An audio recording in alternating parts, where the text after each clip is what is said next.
ചോദ്യം ചോദിക്കുന്ന ഓരോ വ്യക്തിയുടെ പൂർണ്ണ സമ്മതത്തോടു കൂടിയാണ് ഈ ഒരു വീഡിയോ യൂട്യൂബിൽ പോസ്റ്റ് ചെയ്യുന്നത്.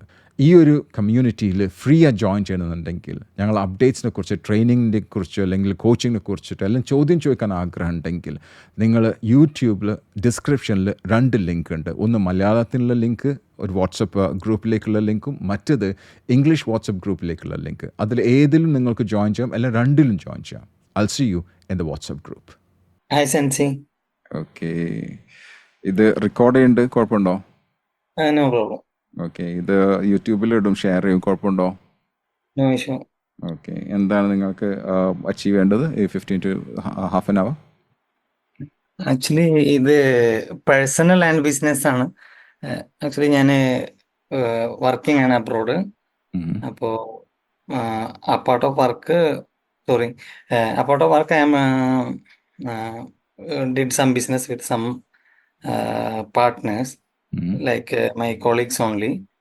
But due to some issues with the partners, they sold this shop without knowing me, and they are not giving the money, and even they are not responding my calls or messages. And I am not able to start up a new business also, because of some fear. If I start, I will win or no, or and the all workload is still coming to me. So by privately I am doing the works now. And I am working in another company also. So all this workload, I can't able to manage, and I am not in a position to take a risk to resign the current company and start up this business like that. Okay, ഇപ്പം just അതൊന്ന് explain ചെയ്തു തരാം. So others can also understand what you mentioned. അദ്ദേഹം ഒരു ജോബുണ്ട്, അത് കൂടാതെ അദ്ദേഹം ഒരു കമ്പനി തുടങ്ങിയത് അദ്ദേഹത്തിൻ്റെ കൊളീഗ്സിൻ്റെ ഫ്രണ്ട്സിൻ്റെ ഒക്കെ ഒപ്പമാണ്. ആ ഫ്രണ്ട്സും കൊളീഗ്സും അവരെ കമ്പനി വിറ്റു, ഇദ്ദേഹം അറിയാതെ വിറ്റു. അപ്പം ദാറ്റ്സ് നമ്പർ 1. അത് കൂടാതെ ഇദ്ദേഹം സൈഡായിട്ട് വേറെ ബിസിനസ് ഉണ്ട്. അപ്പം ഒരുപാട് ഓവർലോഡായിട്ടുള്ള ഒരുപാട് ജോബുണ്ട്. ഇദ്ദേഹത്തിന് ആ ജോബ് വിട്ടിട്ട് പോകാൻ തോന്നില്ല, കാരണം ആ റിസ്ക് ഏറ്റെടുക്കാൻ തയ്യാറില്ല. Is it correct? Yes. Okay, so what is that you want? Actually, still I am getting so much of inquiries and business also, and privately I am managing, and I am earning more than my salary from this business, like the private business. But work is by the passion, and the what you call it's very comfortable work also. There is no pressure, there is nothing. The smoothly you can work, go the work, and you will get the salary. So here this side, I have to take a lot of pressure. So, and I can't able to tell the customers no also, because of course I need money and the relationship. People are coming to me because of the relationship. So I am stuck up in this situation. Okay. So do you understand Malayalam? Yes, sir. Okay, so I'll speak in Malayalam so that our audience can understand what I'm saying. So if you have any question, you can ask me in English, and for sure I'll just explain that in English as well. Number one, you're working somewhere and you're comfortable. നിങ്ങളൊരു സ്ഥലത്ത് ജോലിയുണ്ട്, നിങ്ങൾ അതിൽ comfortable ആണ്. Is that correct? Yes. You're getting salary also. Is that correct? On time. നിങ്ങൾ salary കിട്ടും, ടൈമിൽ salary കിട്ടുന്നുണ്ട്. Is that correct? Yes. നിങ്ങളൊരു സൈഡ് ബിസിനസ് ചെയ്യുന്നുണ്ട്. ആ സൈഡ് ബിസിനസ്സിൽ നിങ്ങൾക്ക് കിട്ടുന്ന സാലറിനേക്കാളും കൂടുതൽ നിങ്ങൾ സൈഡ് ബിസിനസ്സിലാണ് നിങ്ങൾക്ക് കൂടുതൽ ഏൺ ചെയ്യുന്നത്. പക്ഷെ അവിടെ വർക്കിംഗ് കൂടുതലാണ്. Is it correct? Yes. പക്ഷേ വർക്ക് ചെയ്യാനുള്ള ടൈമില്ല, കാരണം നിങ്ങൾ ഓൾറെഡി എംപ്ലോയിഡ് ആണ്. അപ്പോൾ അവിടെയാണ് കൂടുതൽ ടൈം ഉള്ളത്. അപ്പോൾ നിങ്ങൾ പറഞ്ഞ കമ്മിറ്റ്മെൻറ്റ് നിങ്ങൾക്ക് ചെയ്യാൻ പറ്റില്ല. പക്ഷേ ആൾക്കാർ നിങ്ങളുടെ അടുത്തേക്കാണ് വരുന്നത്, കസ്റ്റമേഴ്സൊക്കെ നിങ്ങളുടെ അടുത്തേക്കാണ് വരുന്നത്. Is it right? Yes. Okay, now the most important thing is, do you want to sit in a comfort zone and make the money that you are making, or do you want to raise your money more by taking some sort of risk? അതായത് നിങ്ങൾ ഇപ്പം ചെയ്യുന്ന ജോബിൽ തന്നെ അത് continue ചെയ്യാനാണ് ആഗ്രഹം, അല്ലെങ്കിൽ കൂടുതൽ പണം ഉണ്ടാക്കാനും, പണം ചെയ്യുന്ന റൈറ്റ് വേ, ഓക്കെ, കൂടുതൽ കസ്റ്റമേഴ്സിനെ സെർവ് ചെയ്യാനും, അതിൽ കൂടെ റിസ്ക് എടുത്തിട്ട് ആ ബിസിനസ്സിന് അടുത്ത ലെവലിലേക്ക് കൊണ്ടുപോകണം. ഏതാണ് നിങ്ങൾക്ക് തോന്നുന്നത് ഏറ്റവും നല്ലത്? Is it the money or is it the comfort? അതാണ് ഞാൻ ചോദിച്ചത്. Is it to be in the comfort zone? Comfort സോണിൽ ഇരിക്കണമാണോ നിങ്ങൾക്ക് നല്ലത്, അല്ലെങ്കിൽ ആ കംഫർട്ടിനെ ബ്രേക്ക് ചെയ്തിട്ടുള്ള മാജിക്കൽ സോണിൽ പോകാനാണ് നിങ്ങൾക്ക് ഇഷ്ടം? Which one do you think is good and better? Magical zone only. Okay, so in that case, magical zone പോകണമെന്നുണ്ടെങ്കിൽ you need time. Yes. Is that correct? You need resources. Yeah, right. Yeah. Okay, resources ഇല്ല, resources time ഒരു resources ആണ്, ചിലപ്പോൾ വേറെ staff members ഒരു resources ആണ്, ചിലപ്പോൾ ഒരു വാഹനം ഒരു റിസോഴ്സസ് ആയിരിക്കും, ചിലപ്പോൾ ഇന്റർനെറ്റ് കണക്ഷൻ റിസോഴ്സസ് ആയിരിക്കും. That's lot of resources that you require. Money, paper. അതിനെ ഇൻവെസ്റ്റ് ചെയ്യാൻ പറ്റുമോ? Yeah, yes. പാർട്ട്ണർഷിപ്പ് ഇല്ലാതെ ഇൻവെസ്റ്റ് ചെയ്യാൻ പറ്റും. കാരണം പാർട്ട്നേഴ്സ് നിങ്ങൾക്കൊരു കഥ കഴിഞ്ഞു, നിങ്ങളുടെ പ്രീവിയസ് സ്റ്റോറിയിൽ നിങ്ങളൊരു പാർട്ട്ണർഷിപ്പ് ഉണ്ടായിരുന്നു. Can you do this all by your self? Yes, I can do, but Okay. only now the stuck up for me the money, because my family is with me here in abroad. So uh, I'm afraid maybe I can't able to manage with family. I Do you have have kids? Do you have kids? yes, yes, Are they studying there? yes, yes. അവിടെ പഠിക്കുന്നുണ്ട്, കുട്ടികൾ പഠിക്കുന്നുണ്ടോ? അതെ. അതെ. അപ്പോൾ പഠിക്കണമെങ്കിൽ ആ കുട്ടികളുടെ നിങ്ങൾക്ക് ഒരു വർഷത്തെങ്കിലും അവരെ സർവൈവ് ചെയ്യാനുള്ള പണം നിങ്ങൾ ഉണ്ടാക്കി വെച്ചിട്ടുണ്ടോ? ആക്ച്വലി ക്യാഷ് ഉണ്ട്, പക്ഷെ ക്യാഷ് ഒക്കെ കിടക്കണ എന്റെ കസ്റ്റമേഴ്സിന്റെ കയ്യിലാണ്. അത് ക്യാഷ് അല്ല, അത് ലിക്വിഡ് ക്യാഷ് അല്ല. ക്യാഷ് എന്ന് പറഞ്ഞാൽ നിങ്ങളെ ബാങ്കിലുള്ള പണത്തിനെ ഞാൻ ക്യാഷ് എന്ന് പറയില്ല, മറ്റേതൊക്കെ ഫ്ലോട്ട് ചെയ്യണം. ബാങ്കിലായിട്ടില്ല, ഫുള്ള് കസ്റ്റമേഴ്സിന്റെ കയ്യിലുള്ള. കസ്റ്റമേഴ്സ് നിങ്ങൾക്ക് അത് നിങ്ങളുടെ പോക്കറ്റിലേക്ക് എത്തിക്കാൻ പറ്റുമെന്ന് ചോദിച്ചത്. ദാറ്റ് മീൻസ് നിങ്ങൾക്ക് അവിടെ ഒരു ഫണ്ട് ഒരു വർഷത്തേക്കെങ്കിലും നിങ്ങളുടെ ബിസിനസ് പ്രോഗ്രസ് ചെയ്തിട്ട് അടുത്ത ലെവലിലേക്ക് പോകുന്നത് വരെ അറ്റ്ലീസ്റ്റ് ഒരു വർഷമെങ്കിലും എടുക്കുമോ? ഒരു വർഷം, ഒരു 6 മന്തിൽ.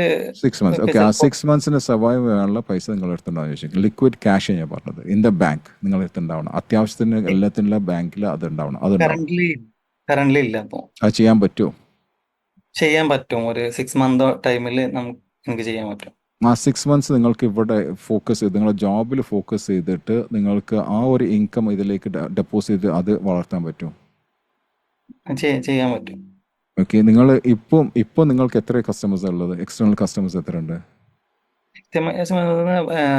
റഫറൽ കസ്റ്റമേഴ്സ് ആണ്. എക്സാമ്പിൾ, ഒരു കസ്റ്റമേഴ്സിനെ നമ്മൾ സെർവ് ചെയ്യുമ്പോൾ അവര് അതിൽ ഹാപ്പി ആയിട്ട് റഫറൽ കസ്റ്റമേഴ്സ് കുറെ ആൾക്കാർ വേറെ വരും. ഓക്കെ, നിങ്ങൾ എന്ത് ബിസിനസ്സാണ് ഇപ്പോൾ പറയണ്ടത്? ഞാൻ ചോദിക്കാൻ പോകുന്നത്, നിങ്ങൾക്ക് 10 കസ്റ്റമേഴ്സിനെ കിട്ടിയിട്ട് 10 പേര് ശരിക്കും സെർവ് ചെയ്യാൻ പറ്റാത്തതാണോ നല്ലത്, അല്ലെങ്കിൽ 3 കസ്റ്റമേഴ്സിനെ കിട്ടിയിട്ട് അവരെ മാക്സിമം സെർവ് ചെയ്യണോ? ഏതാ നല്ലത്? 3 ആളെ മാക്സിമം സെർവ് ചെയ്യണം. ഉറപ്പല്ലേ? അപ്പോൾ അവിടെ നിങ്ങൾക്ക് സമയം ലാഭിക്കാൻ പറ്റില്ലേ? അതെ. നിങ്ങൾക്ക് ഈ 3 പേര് മാത്രം നോക്കിയാൽ പോരെ? അതെ. അപ്പോൾ ഈ 3 പേരിൽ നിന്ന് എത്ര നിങ്ങൾക്ക് കിട്ടണം ഒരു മാസം നിങ്ങൾക്ക് കിട്ടേണ്ട എത്രയാണ് എമൗണ്ട്? 3 എമൗണ്ട് എത്ര എമൗണ്ടാണ് നിങ്ങൾക്ക് ഒരു മാസം കിട്ടേണ്ടത്? മീൻസ് ഇപ്പൊ നമ്മള് എന്താ, ഇത് നിങ്ങൾ സാലറി അല്ല, സാലറി ഞാൻ പറഞ്ഞ ബിസിനസ് മാത്രം. ബിസിനസ് മാത്രം. ഇപ്പോ എക്സാമ്പിൾ, അറ്റ്ലീസ്റ്റ് ഇപ്പോ 10,000 എയ്ഡ് കിട്ടിയാലുള്ളൂ റൺ ചെയ്യാൻ പറ്റുള്ളൂ without profit. Okay, without profit, survival അല്ലേ? അപ്പോൾ നിങ്ങൾ പറയാം എത്ര വേണം പ്രോഫിറ്റോടുകൂടിയാണ് എത്ര വേണം? എനിക്കറിയാം 20K AED, am I right? അതെ. അത് എത്ര കസ്റ്റമേഴ്സിന് ഉണ്ടാക്കാൻ പറ്റും? അത് അറ്റ്ലീസ്റ്റ് ഒരു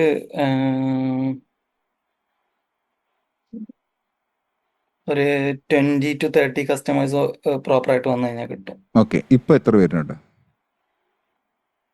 ഇപ്പൊ ആക്ച്വലി ആ ഒരു വോളിയം വരുന്നുണ്ട്. അപ്പോൾ പക്ഷെ നിങ്ങൾക്ക് സമയം കുറവുണ്ട്. സമയം കുറേ ഇപ്പൊ നമ്മൾ പ്രൊക്കാസ്റ്റിനേറ്ററെ പോലെയാണ്. കാരണം ഇങ്ങനെ നമ്മളെ ടൈം കുറവുകൊണ്ട് നമ്മൾ അവരെ പോസ്റ്റ്പോൺ ചെയ്തുകൊണ്ടിരിക്കുകയാണ് ഇങ്ങനെ. ഓക്കെ, ഇത് നിങ്ങൾക്ക് മാത്രമേ ചെയ്യാൻ പറ്റുള്ളൂ? വേറെ ആൾക്ക് ടെക്നിക്കലായിട്ട് ഇതിന്റെ ബിസിനസിനെ പറ്റി അറിയുന്ന വേറെ ആൾക്കും ചെയ്യാൻ പറ്റുന്നത്? ആക്ച്വലി എന്റെ വൈഫ് കൂടെ ഉണ്ട്, വൈഫ് സപ്പോർട്ട് ചെയ്യുന്നുണ്ട്. ഓക്കെ, വൈഫിന്റെ അതേപോലത്തെ വൈഫിനുള്ള ക്വാളിറ്റി ഉള്ള വേറെ ആളും കൂടെ നിങ്ങൾക്ക് കിട്ടും? ഹയർ ചെയ്യാൻ പറ്റും. ഹയർ ചെയ്ത് കഴിഞ്ഞാൽ നിങ്ങൾക്ക് എത്ര സാലറി കൊടുക്കേണ്ടി വരും?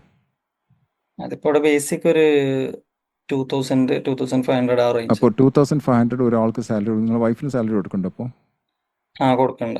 ഓക്കെ, അപ്പോൾ വൈഫിന് കൊടുക്കുന്ന സാലറി പ്ലസ് 2,500 കൊടുത്തു കഴിഞ്ഞാൽ ഇവർ രണ്ടാൾക്കും കൂടെ 30 ക്ലയൻസിനെ മാനേജ് ചെയ്യാൻ പറ്റുമോ? മാനേജ് ചെയ്യാൻ പറ്റും മൊത്തത്തിൽ.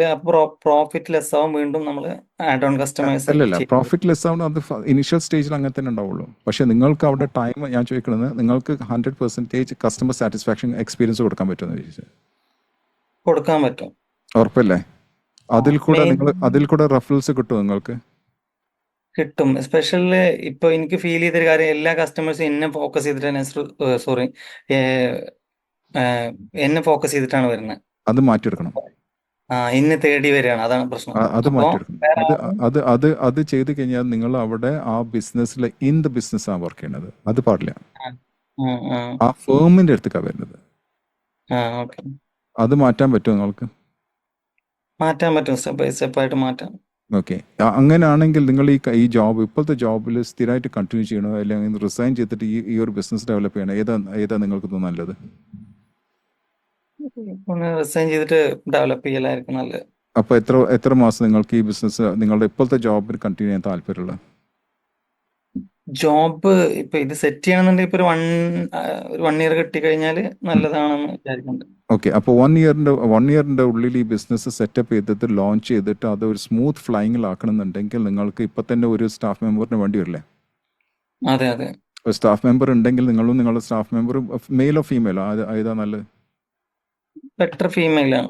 Better female. അപ്പോൾ രണ്ട് സ്റ്റാഫ് മെമ്പർ, അതായത് നിങ്ങളുടെ വൈഫ് ഒരു സ്റ്റാഫ് മെമ്പറായിട്ട് കണക്കാട്ടുക. അത് കൂടാതെ ഒരു സ്റ്റാഫ് മെമ്പർ ഉണ്ടെങ്കിൽ 1 വർഷം ഇങ്ങനെ പോവുകയാണെങ്കിലേക്ക് അവർക്ക് എക്സ്പീരിയൻസ് കിട്ടുന്നുണ്ടാവും. ആൾക്കാർ അവരെ ഫേസ് റീഡ് ചെയ്യാൻ പറ്റുന്ന അവരാരാന്നുള്ള മനസ്സിലാവില്ല അവർക്ക്, കസ്റ്റമേഴ്സിന്. Yes, yes. നിങ്ങളുടെ ബാക്ക്ഗ്രൗണ്ട് ആയി മാറും ചെയ്ത് ഒരു വർഷത്തിൻ്റെ ഉള്ളിൽ നിങ്ങൾക്ക് ഇവിടെ നിന്നുള്ള നിങ്ങൾക്ക് ഇൻകം കിട്ടിക്കൊണ്ടിരിക്കും ചെയ്യില്ലേ? കിട്ടും. എന്നിട്ട് 1 വർഷത്തിൻ്റെ ഉള്ളിൽ നിങ്ങൾ റിസൈൻ ചെയ്തിട്ട് അവിടെ സിഇഒൻ്റെ പൊസിഷനിലേക്ക് അല്ലെങ്കിൽ ഫൗണ്ടറിൻ്റെ പൊസിഷനിലേക്ക് പോകുമ്പോൾ നിങ്ങളുടെ ബിസിനസ് ഓൾറെഡി സെറ്റ് ആയിട്ടുണ്ടാവില്ല, റൺ ചെയ്യാൻ തുടങ്ങിയിട്ടുണ്ടാവില്ല നന്നായിട്ട്. കറക്റ്റ് ആയിട്ടുണ്ടാവും. ഉറപ്പല്ലേ? ഉറപ്പായിട്ടുണ്ടാവും. അപ്പോൾ അതിന് 3 സ്റ്റെപ്പ് എന്താ നിങ്ങൾ എടുക്കുന്നത്? ഫസ്റ്റ് ഇത് മണി സേവിങ്. സെക്കൻഡ് അഡീഷണൽ ഒരു സ്റ്റാഫ് ഹയറിങ്. അപ്പോൾ ഞാൻ ചോദിക്കുന്നത് വേറെ ചോദ്യം, നിങ്ങൾക്കിപ്പോൾ ഒരു സ്റ്റാഫിന് ഇന്ന് ഞാൻ ചാലഞ്ച് ചെയ്യാം, ഇന്ന് ഹയർ ചെയ്യാൻ പറ്റുമെന്ന് ചോദിക്കണം. അതിനുള്ള കപ്പാസിറ്റി നിങ്ങളുടെ അടുത്തുണ്ടോ? ചെയ്യാം. അപ്പോൾ അതല്ലേ നല്ലത്. ഈ മണി അതെ. സേവിങ് വെച്ചാൽ മണി സേവ് ചെയ്ത് 2 കൊല്ലം 10 കൊല്ലം കഴിഞ്ഞാലും മണി സേവ് ചെയ്തുകൊണ്ടിരിക്കുന്നുണ്ടാവുള്ളൂ. അതെ. ചോദിക്കണ ബിസിനസ്സിനെ കുറച്ച് അടുത്ത ലെവലിലേക്ക് കൊണ്ടുപോകണമെങ്കിൽ നിങ്ങൾക്ക് ഓൾറെഡി ബിസിനസ് ഉണ്ടെന്ന് പറയും. 30ഓളം ക്ലയൻസ് ഉണ്ട് നിങ്ങളാണ് പറഞ്ഞത്. ആ 30ഓളം ക്ലയൻസിനെ മാനേജ് ചെയ്യാൻ പറ്റുന്ന 2 ആൾക്കാരെ നിങ്ങൾക്ക് കമ്പനിയിൽ വെച്ചുകൂടെ ചോദിക്കണതിന്. വെക്കാം. അത് എന്ന് തീരുമാനം എടുക്കാൻ പറ്റും? അത് ഇപ്പൊ ഞാനൊരു ആഡ് ഇട്ട് വിത്തിൻ 1 വീക്ക് അത് ആളെ ഹയർ ചെയ്യാൻ പറ്റും. ഉറപ്പല്ലേ? ഉറപ്പാണ്. അപ്പം അത് ആഡ് ഇടുന്നേക്കാൾ മുമ്പ് നിങ്ങൾ എന്താണ് മനസ്സിൽ കാണുന്നത്? എന്താണ് ഈ ഒരു വ്യക്തി കൊണ്ടുവരേണ്ട കൃത്യമായിട്ട്? ഓക്കെ, ഈ വ്യക്തി കൊണ്ടുവരേണ്ട ഒബ്ജക്റ്റീവ്സ് എന്തായിരിക്കും? എന്ത് റിസൾട്ടാണ് കൊണ്ടുവരേണ്ടത്? 3 റിസൾട്ട് പറഞ്ഞുതരാമോ? നിങ്ങൾ അപ്പോയിന്റ് ചെയ്യാൻ പോകുന്ന വ്യക്തി കൊണ്ടുവരേണ്ട 3 റിസൾട്ട്. ഒന്ന് time to time work complete ചെയ്യണം. ഓക്കെ, എന്താണ് വർക്ക് കംപ്ലീറ്റ് ചെയ്യാന്ന് വെച്ചാൽ നിങ്ങൾ വർക്ക് കറക്റ്റായിട്ട് പറയേണ്ട ആവശ്യമില്ല, പക്ഷെ ജസ്റ്റ് ഒരു ഹിന്റ് പോലെ പറയാം. എന്ത് വർക്ക്? ഓക്കെ, ഇപ്പൊ കസ്റ്റമർ റിക്വസ്റ്റ് ഉണ്ടല്ലോ, അത് ഇപ്പോ കസ്റ്റമർ റിക്വസ്റ്റ് വന്നു, അപ്പൊ സെയിം ഡേ തന്നെ അറ്റ്ലീസ്റ്റ് അത് ക്ലിയർ ചെയ്ത് കൊടുക്കണം അവരെ പ്രോബ്ലംസ്. ഓക്കെ, അങ്ങനത്തെ റിക്വയർമെന്റ്സ് നിങ്ങൾക്ക് കറക്റ്റായിട്ട് വളരെ ഡീറ്റെയിൽഡ് ആയിട്ട് നിങ്ങൾക്കത് എഴുതി ഉണ്ടാക്കാൻ പറ്റുമോ?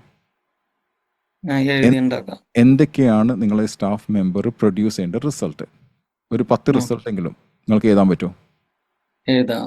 ആ 10 റിസൾട്ട് കൊണ്ടുവരുന്ന ഒരു സ്റ്റാഫ് മെമ്പറിന് ആവശ്യമുള്ള സ്കിൽസും എഡ്യൂക്കേഷനും എഴുതാൻ പറ്റും. ആദ്യം നമ്മൾ എഴുതുന്ന ഔട്ട്കം ആട്ടോ. ഓക്കെ, ആദ്യം ഇവരെ കൊണ്ടുവരാൻ പോകുന്ന ഔട്ട്കം ആദ്യം എഴുതണം. എന്ത് കൊണ്ടുവരണം എഴുതണം. Start with end in mind. ആദ്യം എന്ത് കൊണ്ടുവരണവർ, അത് കൊണ്ടുവരണമെന്നുണ്ടെങ്കിൽ എന്ത് എഡ്യൂക്കേഷൻ, ക്വാളിഫിക്കേഷൻ, എക്സ്പീരിയൻസ് അവർക്ക് വേണ്ട, അത് നിങ്ങൾക്ക് എഴുതാൻ പറ്റും ഒരു പേജിൽ. എഴുതാം. അതിനനുസരിച്ചിട്ട് നിങ്ങൾക്കൊരു JD ഉണ്ടാക്കാൻ പറ്റും, ജോബ് ഡിസ്ക്രിപ്ഷൻ ഉണ്ടാക്കാൻ പറ്റും. ഉണ്ടാക്കാം. അതിനനുസരിച്ച് നിങ്ങൾക്ക് അഡ്വർടൈസ്മെന്റ് ഉണ്ടാക്കാൻ പറ്റും. അപ്പോൾ മനസ്സിലായോ ബാക്കോട്ട് നമ്മൾ പോകുന്നത്? ഉണ്ടാക്കാം.